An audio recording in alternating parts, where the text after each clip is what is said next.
RG, kumusta yung assessment ninyo sa third day registration dito sa Basilan? Well, so far, peaceful.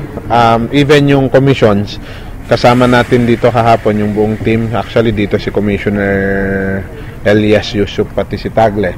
Talagang napabilib din sila. Napuntahan na natin ang Tuburan, napuntahan na rin natin ibang lugar.